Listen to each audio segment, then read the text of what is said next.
চাবুৱাবাসীৰ বাবে এক সুখবৰ। উচ্চ শিক্ষিত যুৱক কৃষ্ণকাৰ বৰুৱাই মুকলি কৰিলে কৃষ্ণ ফাইনেন্সিয়েল সলিউশন।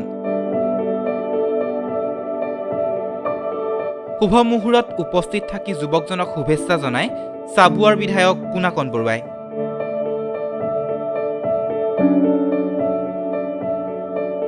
কৰ্ম উদ্যমী উচ্চ শিক্ষিত যুৱক কৃষ্ণকাৰ বৰুৱাৰ তত্বাৱধানত মুকলি কৰিলে চাবুৱাত শ্ৰীকৃষ্ণ ফাইনেন্সিয়েল সলিউশন নামৰ এটা বেচৰকাৰী কাৰ্যালয়।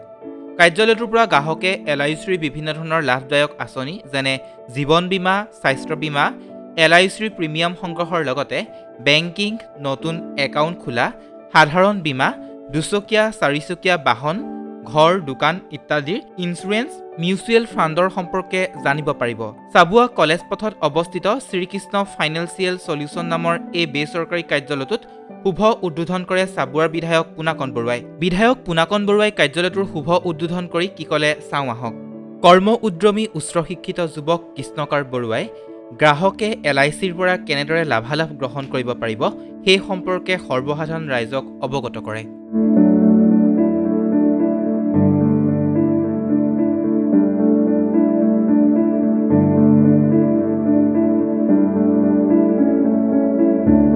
নমস্কাৰ।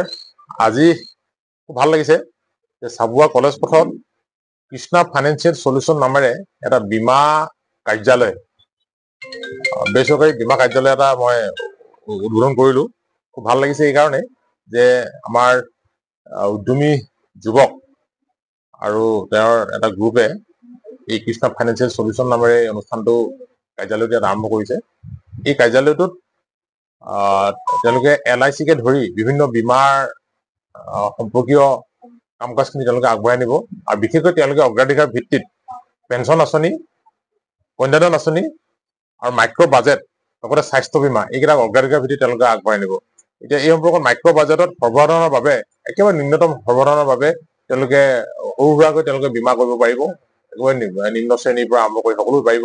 আৰু এনেদৰে কন্যাদান আঁচনিখন খুব এখন অভিলাষী আঁচনি, যি আঁচনিৰ জৰিয়তে 23 বছৰ বয়সৰ এগৰাকী কন্যাক পিতৃ বা তেওঁৰ মাতৃয়ে জীৱনৰ কাৰণে এটা ডাঙৰ উপহাৰ দিয়া নিচিনা হ'ব আৰু নিজে এটা সমস্যাৰ পৰা মুক্ত হৈ থাকিব আৰু নিজে যিকোনো পৰিস্থিতিৰ মুখামুখি হ'ব পৰাকৈ তেওঁলোকে সাজু হ'ব পাৰিব। এগৰাকী কন্যা যেতিয়া 23 বছৰ বয়সত বিয়া দিয়া আহে বা সেইটো বয়স যেতিয়া হয়, সেই সময়ত টকা পইচাৰ অভাৱত বা বিভিন্ন ধৰণৰ অসুবিধাত পৰে। কিন্তু ক্ষুদ্ৰকে যদি দৈনিক 100 টকাকৈ সাঁচি যায়, এটা সময়ত তেওঁ এটা ডাঙৰ এমাউণ্ট সেই কন্যাগৰাকীৰ কাৰণে তেওঁ সঞ্চয় কৰিব পাৰিব। এইটো এগৰাকী কন্যাৰ জীৱনৰ নিৰাপত্তাৰ কাৰণে, কন্যাৰ ভৱিষ্যতৰ সুৰক্ষিত ভৱিষ্যতৰ কাৰণে এইটো খুব এটা ভাল আঁচনি। আৰু পেঞ্চন আঁচনিটো অন্যতে সাধাৰণতে আমি বীমাবিলাক দেখো যে বীমাটো মই 10 বছৰৰ কাৰণে কৰিলো, 15 বছৰ কৰিলো, এটা পইচা এটা পালো, বা মোৰ মৃত্যুৰ পিছত বা যিজনে বীমাটো কৰে তেওঁৰ মৃত্যুৰ পিছত তেওঁ পৰিয়ালে লাভ কৰিলে। কিন্তু বীমাটো বহু সময় নিজৰ কাৰণে কৰা নহয়। যে এই পেঞ্চন বীমাটো এজন ব্যক্তিয়ে তেওঁৰ জীৱনত তেওঁ দৈনিক 100 টকাকৈ সাঁচি গ'ল, অৱসৰৰ পিছত তেওঁ যেতিয়া তেওঁৰ এই কথাখিনি শেষ হ'ব, তেওঁৰ 16 বছৰ কৰিব লাগিব এইটো, আৰু তেওঁ 16 বছৰ পিছত তেওঁ মাহে 5,000 টকাকৈ লাভ কৰি যাব। এইটো খুব এটা ভাল আঁচনি, যি আঁচনিৰ জৰিয়তে নিজে যিজনে বীমা কৰিব তেওঁ নিজে উপকৃত হ'ব, তেওঁ পৰিয়ালটোকো সকাহ দিব আৰু সকাহ দিব। গতিকে বীমাটোৰ বিষয়টো আমি সকলোৱে জানো, জীৱনৰ নিৰাপত্তাৰ কাৰণে বীমাটো খুব কিমান এচেঞ্চিয়েল, কিমান প্ৰয়োজনীয়। সকলোৱে নিজৰ নিজৰ জীৱন সুৰক্ষিত কৰিবৰ কাৰণে, নিজৰ পৰিয়ালটোক সুৰক্ষাৰ কাৰণে বীমা কৰে। গতিকে সকলো ৰাইজকে, আমাৰ উদ্যমী যুৱকসকলে ইয়াত আগবঢ়োৱা এই কাৰ্যালয়টোত তেওঁলোকে সেৱা আগবঢ়াইছে, সেৱা উপলব্ধ কৰাইছে। গতিকে এই সেৱা গ্ৰহণ কৰিবৰ কাৰণে মই সকলোকে আহ্বান জনালো। সকলোলৈ নমস্কাৰ, গুড মৰ্ণিং। বহুত ভাল লাগিছে। এটা মোৰ ক'ব গ'লে মনৰ সপোন আজি পূৰা হৈছে। মই 2021 চনত যেতিয়া ক'ভিডৰ দিন চলি আছিলে, তেতিয়ালৈকে মই এইটো আপোনাৰ কি কয় অনুষ্ঠান জড়িত হোৱা নাছিলোঁ। যেতিয়া দেখিলোঁ যে 2021 চনত আপোনাৰ ক'ভিডত বহুত মানুহৰ অকাল মৃত্যু হৈছে, এই মৃত্যুত মই চিন্তা কৰিলোঁ যে মই ৰাইজৰ কাৰণে কি কৰিব পাৰোঁ। যেতিয়া চিন্তা কৰি অৱশেষত মই পালোঁ যে যদি মানুহবিলাকৰ ইমান অকাল মৃত্যু হৈছে, এইটো পৰিয়ালবিলাকৰ ইমান যে অসুবিধা হৈ আছে, যদি সিহঁতৰ একোটা যদি বীমা থকা হ'লে পৰিয়ালটোৱে বহুত সকাহ পালেহেঁতেন। এইটো কথা ভাবি পেলাই মই 2021 চনত বীমাৰ লগত জড়িত হ'লোঁ। আৰু তেতিয়া এটা ভাবিছোঁ মই যে ক'ৰবাত ভালকৈ অফিচ নিচিনা মানে আপোনাক খুলি পেলাই আৰু মানে নিশ্চিতভাৱে কাম কৰিম বুলি। আৰু সেই সপোন মোৰ আজি 2025 চনৰ আগষ্ট মাহৰ 7 তাৰিখে সম্পূৰ্ণ হৈছে আৰু আপোনালোকৰ ইয়াত মই পাই বহুত সুখী আৰু আনন্দিত হৈছোঁ। বহুত ধন্যবাদ দিছোঁ আপোনালোকক, আপোনালোকে আজি আহিছে। আপোনালোকৰ জৰিয়তে মই ৰাইজলৈ আমাৰ সেৱাখিনিৰ বিষয়ে অলপ ক'ব বিচাৰিছোঁ। আমাৰ সেৱাৰ ভিতৰত আপোনাৰ ইয়াতে জীৱন বীমা, স্বাস্থ্য বীমা আৰু সাধাৰণ বীমা অৰ্থাৎ গাড়ী, মটৰচাইকেল, দোকান, ঘৰ এইবিলাক জড়িত হৈ আছে। এই তিনিটাৰ ভিতৰতে বিশেষকৈ আজিৰ দিনত আপোনাৰ স্বাস্থ্য বীমা আৰু জীৱন বীমা এই দুটাই বেছি প্ৰাধান্য দিব লাগে বুলি মই ভাবোঁ। তাৰে আপোনাক মই অলপ আভাস দিওঁ। ইয়াতে যদি এজন একদম সাধাৰণ মানুহ, দৈনিক 300 টকা হাজিৰা কৰা মানুহ এজনে যদি আপোনাৰ মাহে মাত্ৰ 440 টকাৰ যদি এটা বীমা আপোনাৰ আৰম্ভ কৰে, তেনেহ'লে তেখেতৰ 2 লাখ টকা আৰম্ভণিৰ পৰা এটা জীৱন বীমা আৰম্ভ হৈ যাব আৰু 15 বছৰৰ মূৰত তেখেতে 1.5 লাখ টকা পৰ্যন্ত এটা পইচাও ঘূৰাই পাব। আৰু আন এটা আপোনাক স্কিমৰ বিষয়ে কওঁ, সেইটো হৈছে চব এনেকুৱা ধৰণৰ হৈছে। আজিৰ দিনত আপোনাৰ চাকৰিয়ালখিনি বাৰু কথা নকওঁ, সিহঁতে আপোনাৰ চাকৰি কৰিছে আজি, কালি ৰিটায়াৰ হ'ব আৰু ভাল টকা এটা পাই থাকিব। তাৰ বাহিৰে যিখিনি আমি ক'ব গ'লে চেল্ফ এমপ্লয়ড বা ব্যৱসায়ী বা যিকোনো ধৰণৰ কাম কৰি থকা মানুহ যাৰ শৰীৰত সম্পৰ্ক নাই, সেনেকুৱা মানুহ এজনে আজি আপোনাৰ ধৰি লওক আজিৰ দিনত ভালকে চলি আছে, ধুনীয়াকে খোৱা বোৱা কৰি আছে, লাইফষ্টাইল ভাল মেইনটেইন কৰি আছে, কিন্তু আহিবলগীয়া 16 বছৰৰ মূৰত বা আহিবলগীয়া 20 বছৰৰ মূৰত তেখেতৰ লাইফটো কেনেকুৱা হ'ব সি আজি গম নাপায়। তো তাক এটা চিকিউৰিটি দিবৰ কাৰণে হ'লে যদি এটা আমাৰ ওচৰত পেঞ্চন স্কিম খোলে, সাধাৰণ মানুহজনে যদি দৈনিক 100 টকাকে যদি এটা পইচা আছে অৰ্থাৎ মাহেকত 3000 টকা, 16 বছৰৰ মূৰত তেখেতে 5000 টকা কৰি কিনি লাইফ টাইম এটা পেঞ্চন লাভ কৰি থাকিব। আৰু ইয়াৰ পাছতো পইচা দিয়া পৰ্যন্ততো তেখেতৰ ইণ্টাৰেষ্ট আছেই 12 লাখৰ পৰা প্ৰায় 15 লাখ টকা। আৰু তেখেতে এই 60 পৰা যিমান বছৰ বয়সলৈকে পেঞ্চন লৈ থাকিব, পেঞ্চনটো চলি থাকিবই, প্লাছ যদি কেনেবাকৈ মানুহজন নাইকিয়া হৈ যায় তথাপিও এটা ইঞ্চুৰেঞ্চৰ পইচা ঘৰ পৰিয়ালে পাই আছে। আৰু যদি তেখেতে কয় কি যে নহয় বোলে বহুত বছৰ হ'ল, এতিয়া বোলে মোক পেঞ্চন নালাগে, মোৰ ল'ৰা ছোৱালী ডাঙৰ হ'ল, তেনে ক্ষেত্ৰত তেখেতে পৰিয়ালে আকৌ 30 লাখ পৰ্যন্ত এটা পইচা ফাণ্ড পাই আছে।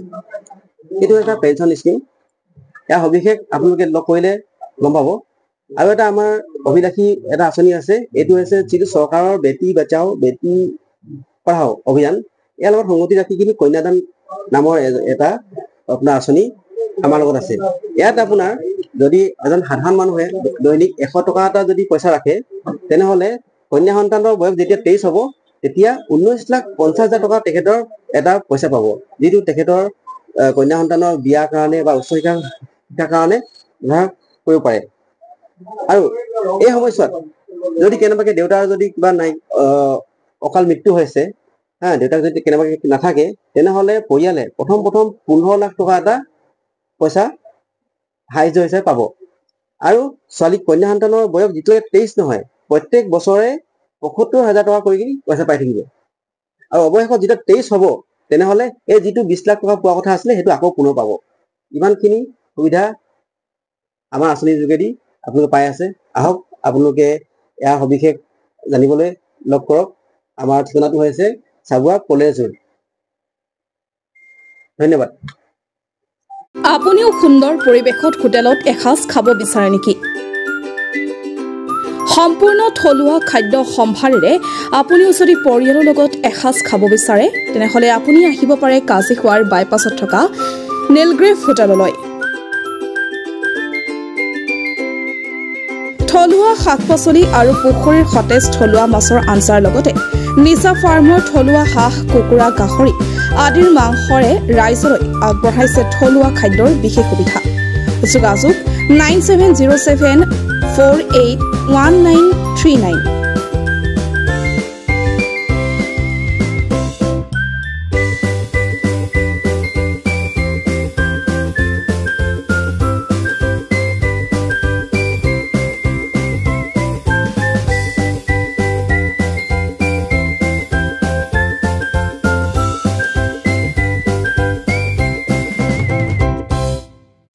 চাবুৱাবাসীৰ বাবে সুখবৰ। চাবুৱা চিবি ট্ৰেডাৰ্ছত চলি আছে বাম্পাৰ অফাৰ। আপুনি নতুনকৈ ঘৰ সাজিম বুলি ভাবি আছে নেকি? তেনেহ'লে এতিয়া আৰু চিন্তা নাই। আপোনাৰ ঘৰখন সুন্দৰকৈ অতি কম খৰচত সজাই দিবলৈ দায়িত্ব ল'ব চাবুৱা জেবি ট্ৰেডাৰ্ছে। এতিয়াৰ পৰা উজনি অসমৰ ভিতৰতে অতি কম খৰচত জেবি ট্ৰেডাৰ্ছত উপলব্ধ অত্যাধুনিক ডিজাইনৰ tiles, sanitary fitting, PVC fitting, wall painting, tiles, granite, basin ইত্যাদি। ডিব্ৰুগড় দিশৰ পৰা আহিলে চাবুৱা মেচ তিনিআলি পাৰ কৰি পেট্ৰল পাম্প নাপাওঁতে আৰু তিনিচুকীয়া দিশৰ পৰা আহিলে পেট্ৰল পাম্প পাৰ কৰি পাব চাবুৱা জেবি ট্ৰেডাৰ্ছ। আপুনি যদি ঘৰ সাজিম বুলি ভাবি আছে তেন্তে আজি যোগাযোগ কৰক 8812073757 নম্বৰ।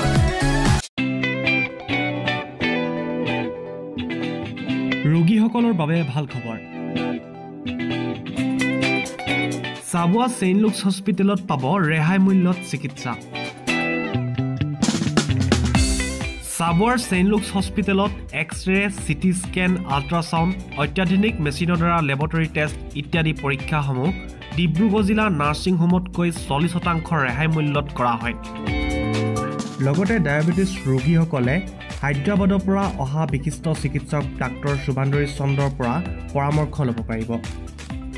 স্ত্ৰী আৰু প্ৰসূতি ৰোগৰ বাবে হায়দৰাবাদৰ স্ত্ৰী ৰোগ বিশেষজ্ঞ ডাক্তৰ উমা দেৱী ভিয়ে চিকিৎসা আগবঢ়াব। লগতে উৰিষ্যাৰ পৰা অহা চিকিৎসক ডক্তৰ ৰঞ্জন কুমাৰ জিনাই নিউৰলজি চিকিৎসা আগবঢ়ায়। গতিকে এতিয়াৰ পৰা আপোনালোকে ৰেহাই মূল্যত বিশিষ্ট চিকিৎসকসকলক তেওঁলোকৰ অন্তৰ্গত সকলো বেমাৰ দেখা কৰি পৰামৰ্শ ল'ব পাৰিব। প্ৰয়োজন সাপেক্ষে ৰোগীসকলে যোগাযোগ কৰিব পাৰিব 8822 455 808 নম্বৰত।